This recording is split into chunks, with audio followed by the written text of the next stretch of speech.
Hello, and welcome aboard. If you're listening to this, it probably means the day is finally, mercifully over. Good.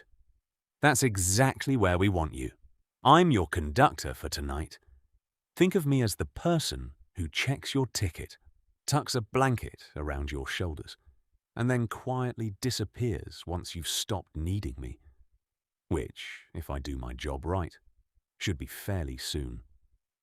Tonight's journey is a simple one. A night train, a window full of rain, and nowhere in particular to be. No plot, no stops that matter. Just motion and rest. Get comfortable. We're about to leave the platform.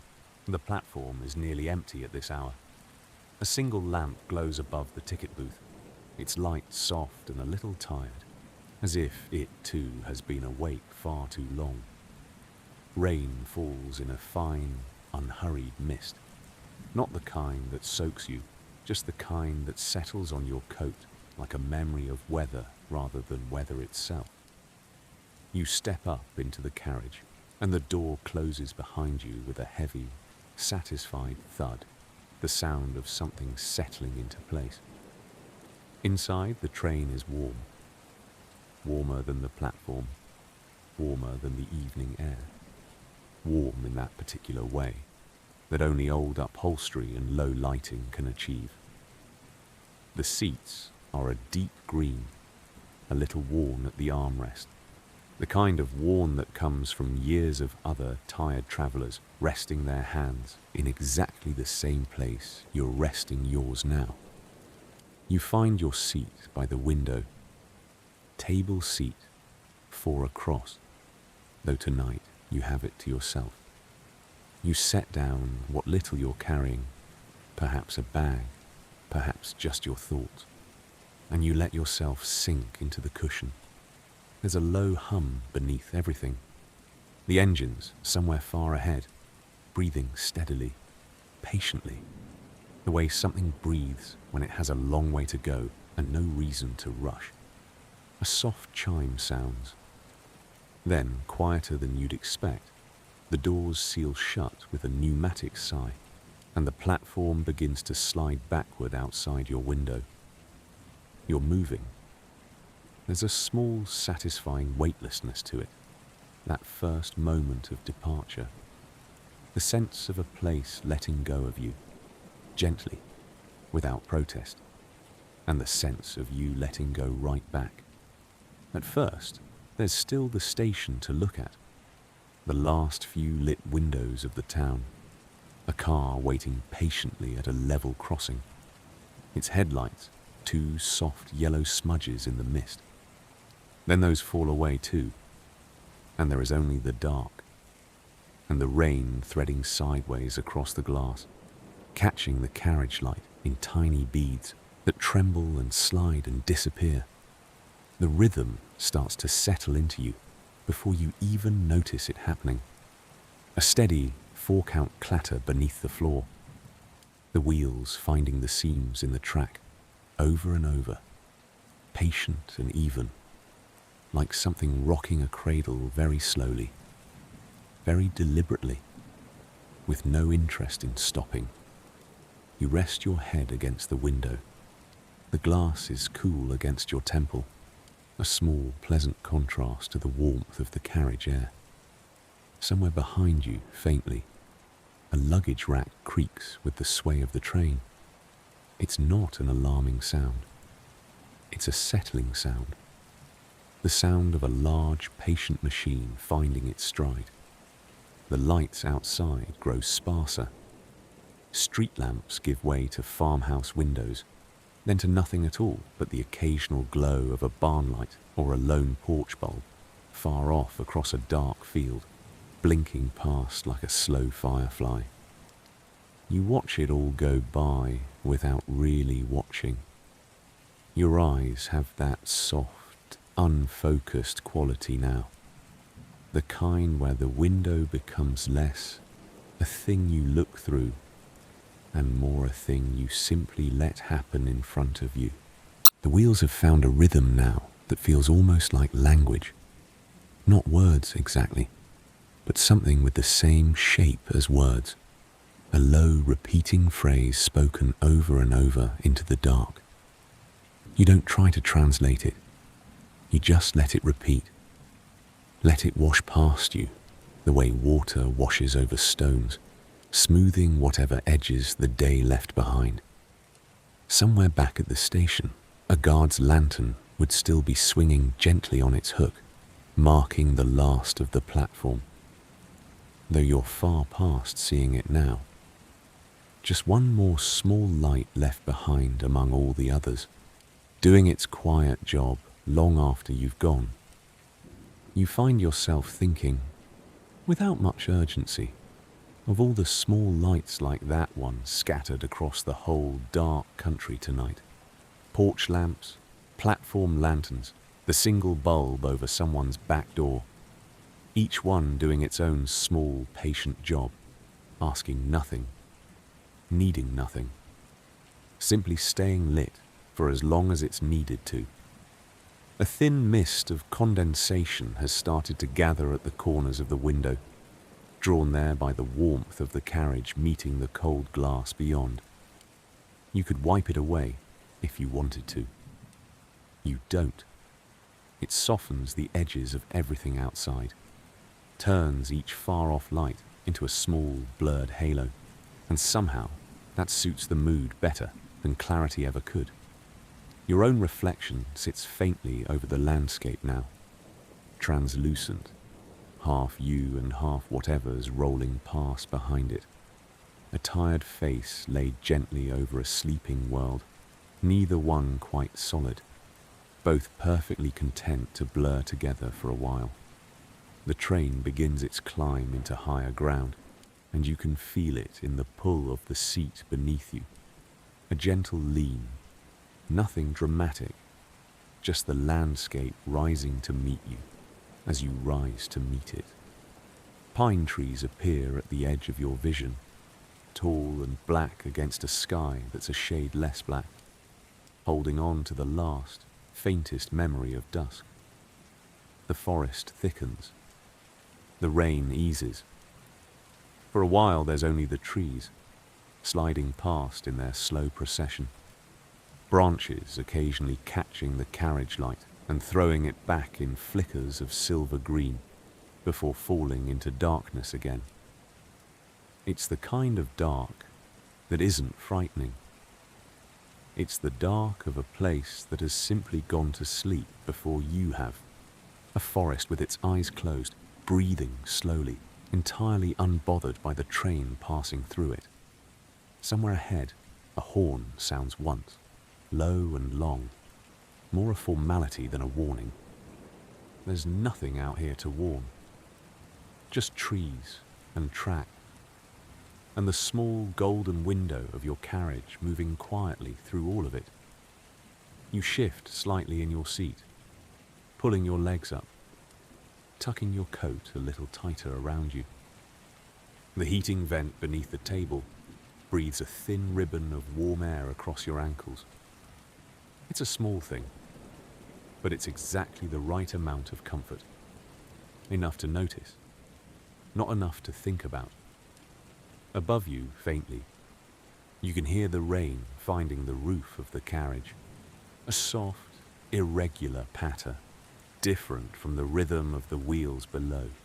The two sounds overlapping without ever quite matching, like two instruments playing gently out of sync, and somehow sounding better for it.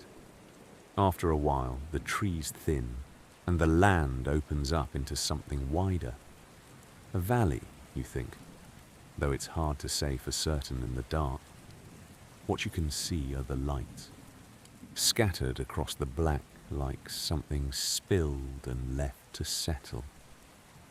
A village, sleeping. Windows glow here and there, amber and warm, each one its own small private universe. Someone is reading, perhaps. Someone else has left a lamp on in the hallway for a child who doesn't like the dark.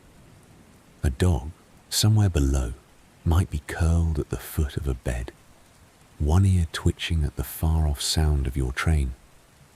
You don't know these people, and you never will. That's part of the comfort of it, watching 100 small lives glowing quietly in the dark, asking nothing of you, wanting nothing from you, just being there, the way stars are there, whether or not you're looking up. The train doesn't slow for the village. It simply passes it, the way a thought passes through a quiet mind, present for a moment, gone the next, leaving behind only a faint, pleasant impression.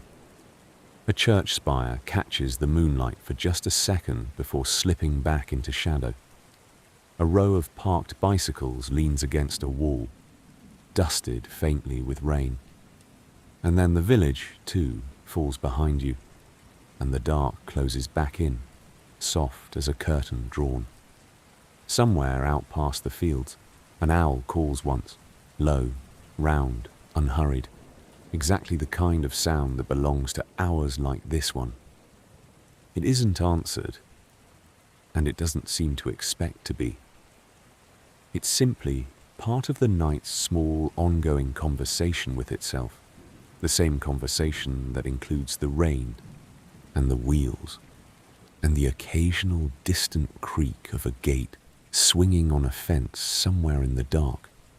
A fox trots along the tree line for a few unhurried strides, keeping perfect, easy pace with nothing in particular before veering off into the black and vanishing as completely as if it had never been there at all.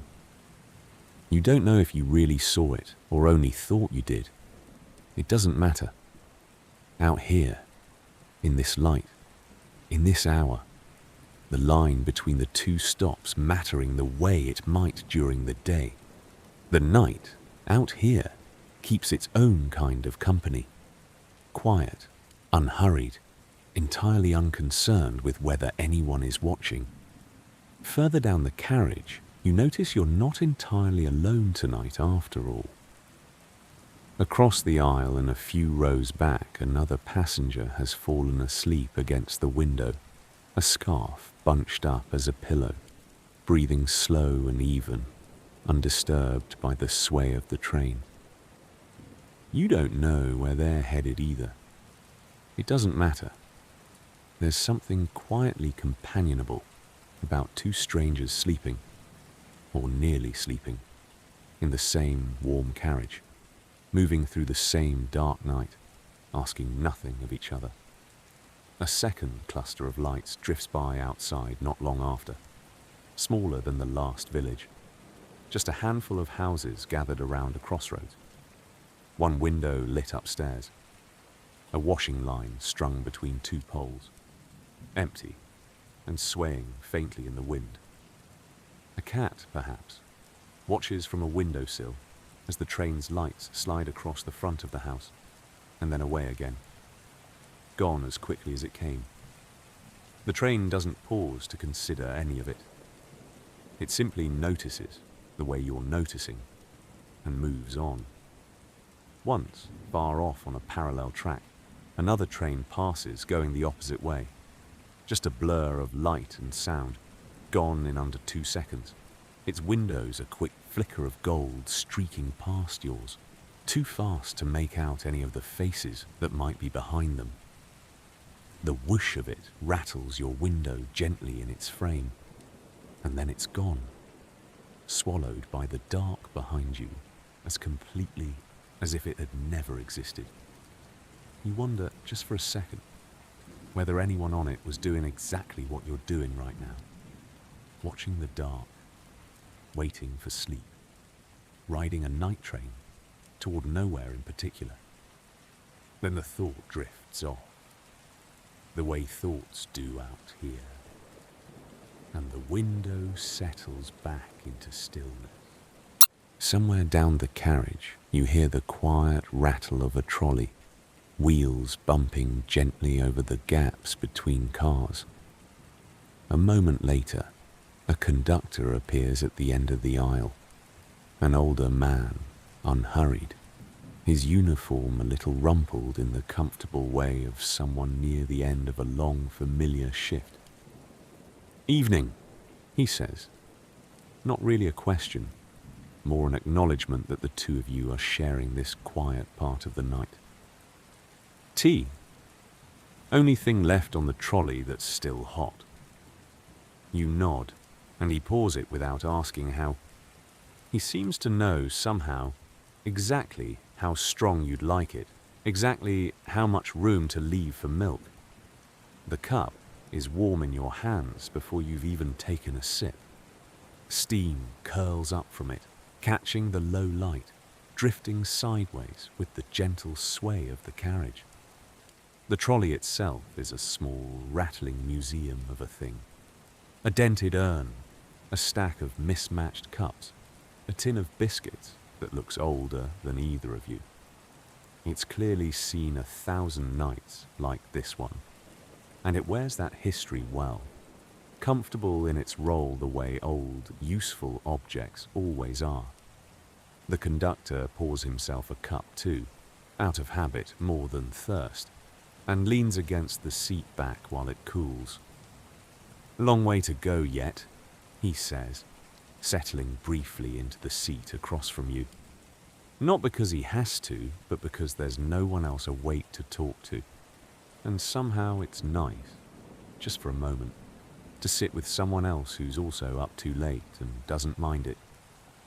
But there's no better place to be tired than here. Nothing to do about it. Might as well let it happen. You don't say much back. You don't need to. He seems to understand that too. And after a minute, he pats the table twice, a small, satisfied gesture, and rises to continue down the aisle, his trolley wheels clicking softly over the join in the carriage floor until the sound fades into the general hum of the train. The tea is good. Simple, plain, exactly what it needed to be. You hold the cup in both hands and let its warmth seep into your palms while outside. The dark countryside continues to slide by, unhurried, uninterrupted, endless. Later, you're not sure exactly how much later, you notice the conductor pass back through the carriage once more, slower this time, a small lantern in hand even though the overhead lights are still on. An old habit, perhaps, from years spent on lines where the lights weren't always so reliable. He checks the far door without really checking it, more out of ritual than necessity, and glances once, briefly, at the sleeping passenger across the aisle, the way anyone might glance at something peaceful they didn't want to disturb. He doesn't stop this time, doesn't need to. He simply passes back through toward the front of the train, his footsteps unhurried on the carpet, the small lantern swinging very slightly with each step. And then the door at the end of the carriage sighs shut behind him, and it's quiet again. Properly quiet. The kind of quiet that only exists this late, in a warm, moving room, surrounded by dark. The rain returns gently, sometime later.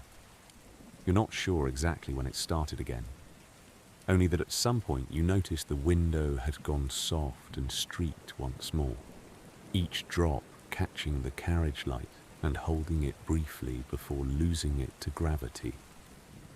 The train crosses a bridge, and for a few moments the sound beneath you changes, a hollow, resonant clatter, different from the steady rhythm of open track, and you can just make out, far below, the dark gleam of a river, moving in the opposite direction, patient and slow, keeping its own kind of time. Then the bridge is behind you, and the familiar rhythm returns, the wheels finding their pattern again, and the water disappears into the dark the way water always does, silently, completely, without needing you to remember it. A little further on, the track dips into a short tunnel, and for a few seconds everything changes. The window goes fully dark. No lights, no landscape, just your own faint reflection and the sound of the train growing suddenly louder, closer, the walls throwing the engine's hum right back at you in a low enclosing roar. It isn't unpleasant. If anything, it's oddly grounding, like being tucked briefly into somewhere smaller, safer, held. Then, just as gradually as it arrived, the sound opens back out, and the tunnel releases you into the night again. The same dark countryside waiting patiently on the other side, as if it had simply paused to let you pass through, and was now picking up exactly where it left off. The window clears. The reflection fades. The landscape returns, unhurried as ever. Your eyelids feel heavier now, not fighting it, not trying to, just noticing, the way you notice a tide coming in, slow and certain and entirely natural. The tea has gone from hot to merely warm, and you don't mind. You take one more sip and set it down, and it sits there quietly beside you, a small, steady presence, while you turn your attention back to the window and whatever landscape is left out there to watch. A thin edge of frost has begun creeping in from the very corners of the window, delicate as lace, catching the carriage light in small crystalline glints. You breathe out, slowly, and for just a moment your own breath fogs a small patch of the glass in front of you, blurring the dark landscape into something even softer than it already was, before fading again, unhurried, the way almost everything tonight seems to fade. You watch your own small cloud of breath fade from the glass and think, distantly, that there's something comforting about a thing that disappears exactly as gently as it arrived. It's colder outside now, you can tell, though the carriage itself hasn't changed at all. Still warm, still steady, still humming along at exactly the temperature it's been the whole journey. The cold stays outside, pressed politely against the glass, allowed to look but never quite allowed in. A lake appears somewhere to your left. You can tell by the way the darkness changes texture, growing smoother, flatter, catching the faint edge of moonlight along its surface in one long silver seam. A boathouse stands at its edge, dark and shuttered for the season, and then it too slips away behind you. Beyond the lake, the land settles into long, low rows of something. An orchard, maybe, or a vineyard, hard to tell in the dark, its neat lines rising and falling gently as the train passes, like ribs on a sleeping animal. A single scarecrow stands watch over it all, arms slack, doing its quiet job for no one, and then it too is gone, swallowed by the dark behind you. Further along, a level crossing barrier lowers for no one.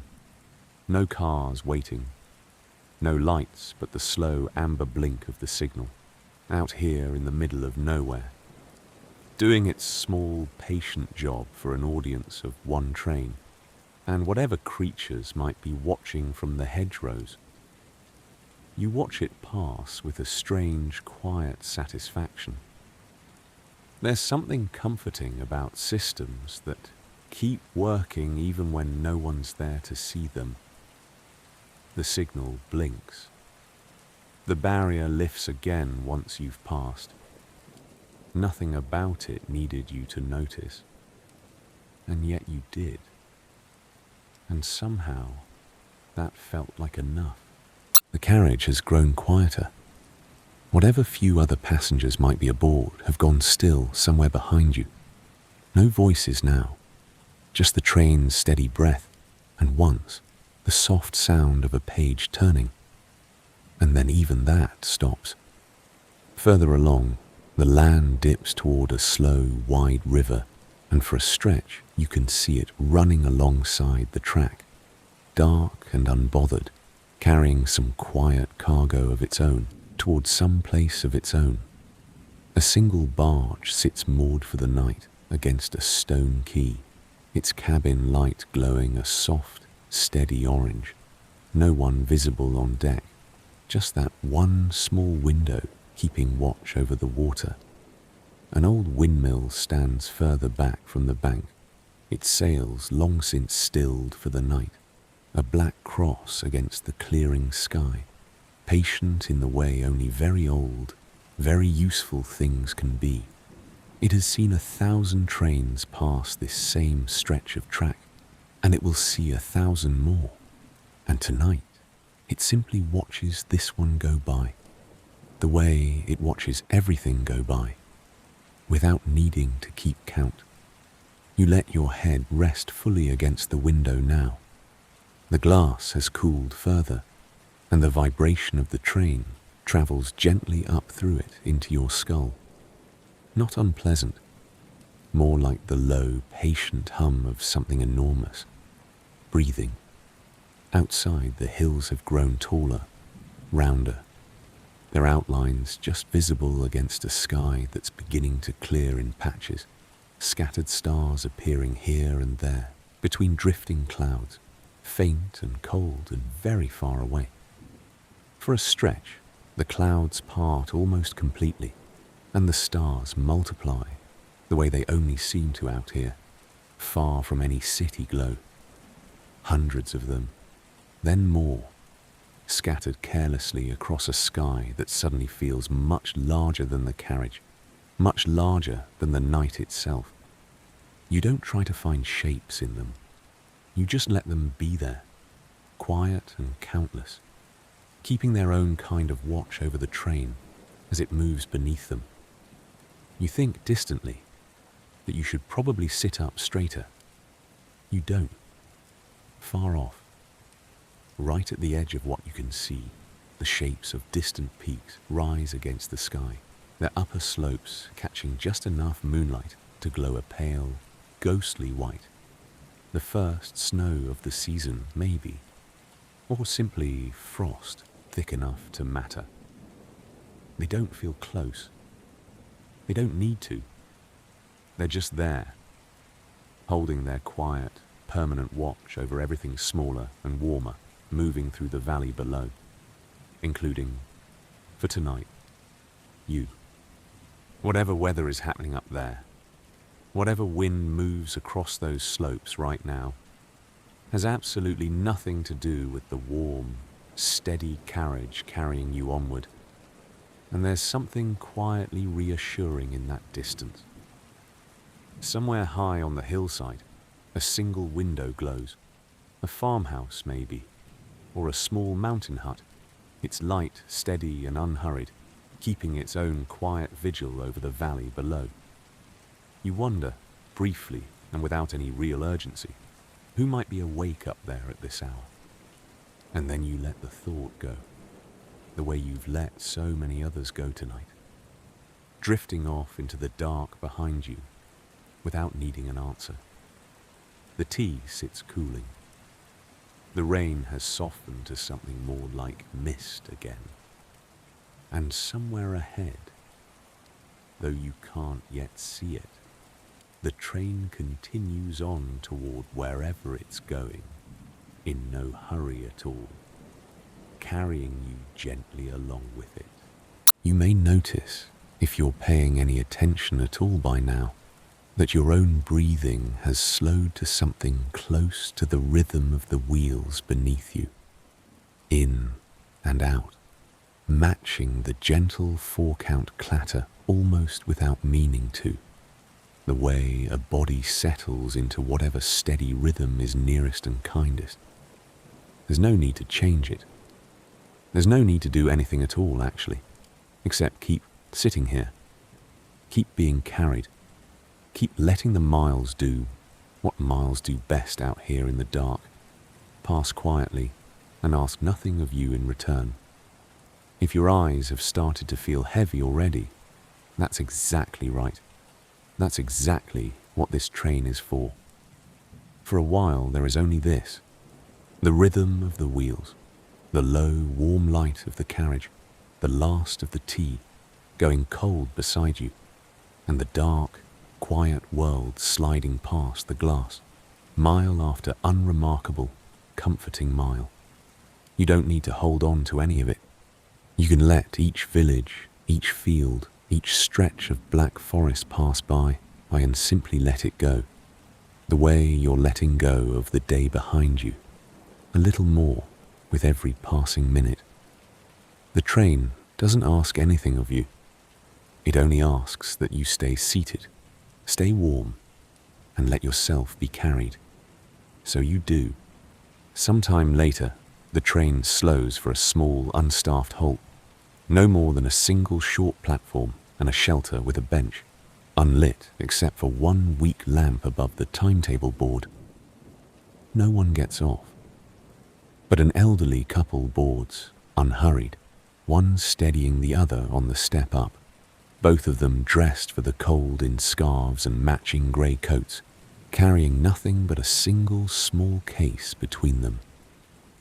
They settle a few rows up without a word passing between you, murmuring quietly to each other in a language you don't recognize. The woman resting her head almost immediately against the man's shoulder, his hand finding hers on the seat between them, without either of them looking down to check. Whatever their journey is, it isn't yours to know. You simply notice them, the way you've noticed everything else tonight, and let them settle into their own small pocket of warmth further up the carriage. The doors seal shut again with their familiar pneumatic sigh.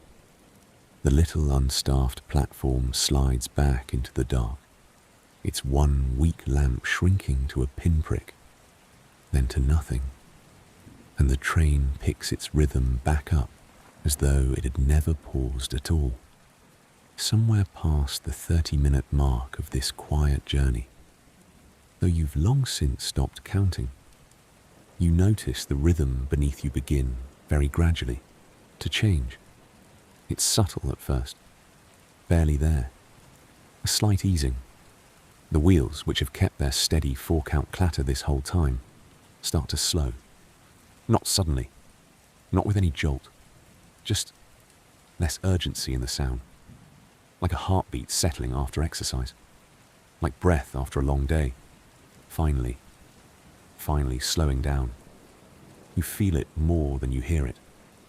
A gentle pull backward in your seat, so soft you could almost mistake it for imagination. The train is beginning to come home. Outside, the dark has thinned just slightly. Not dawn, not yet, not for hours, but perhaps the outer edges of somewhere. A scattered light or two. A road running alongside the tracks for a while, empty and glistening faintly with rain. Further up the carriage, the elderly couple who boarded a while back have gone quiet too now. The woman still resting against the man's shoulder. Both of them still.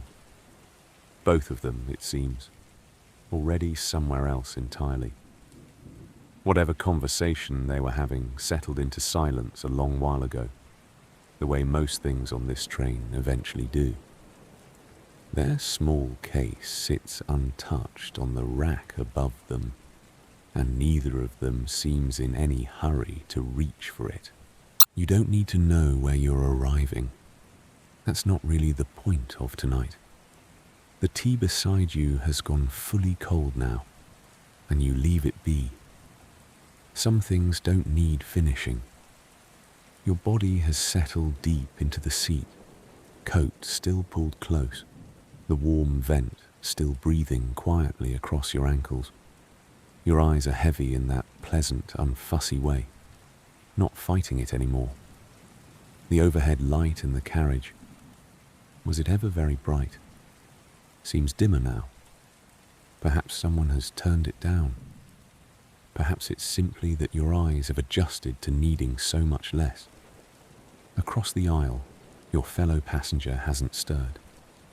Still asleep, still breathing slow and even, scarf still bunched beneath their head. Whatever they're dreaming about, it looks peaceful.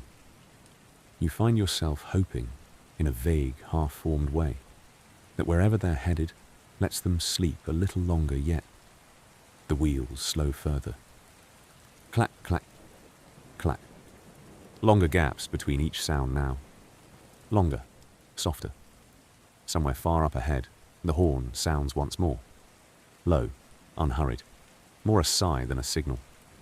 A station is coming.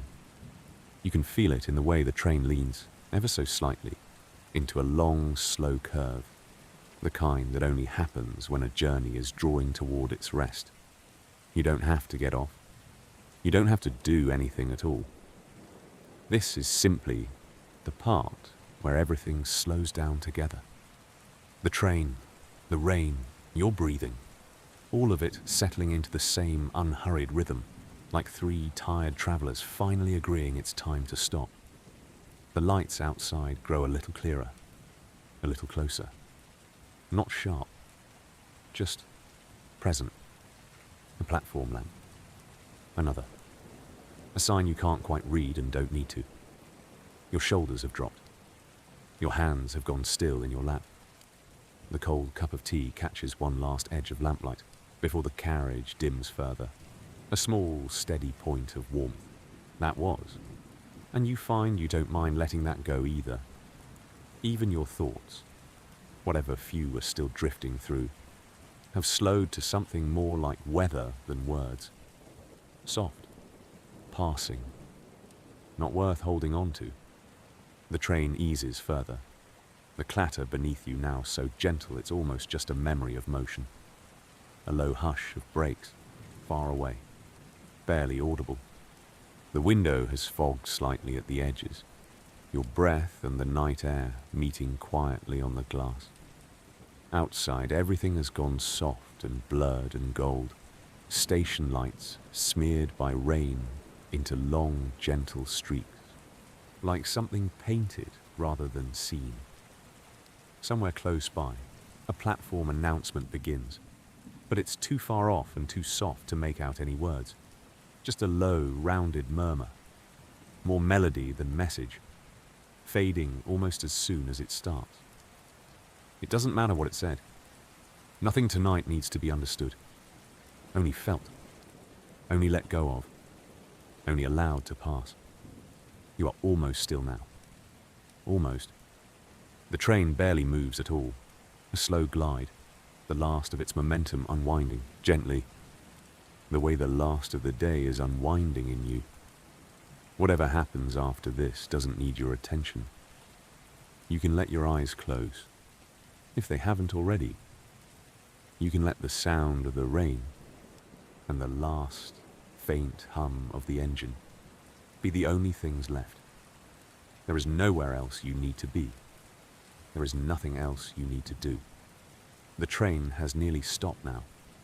Somewhere beyond the fogged glass, a platform waits, unremarkable and dim, and it will still be there whenever you're ready for it. Which, tonight, doesn't have to be now. Just this. Just the quiet. Just the rain. Good night.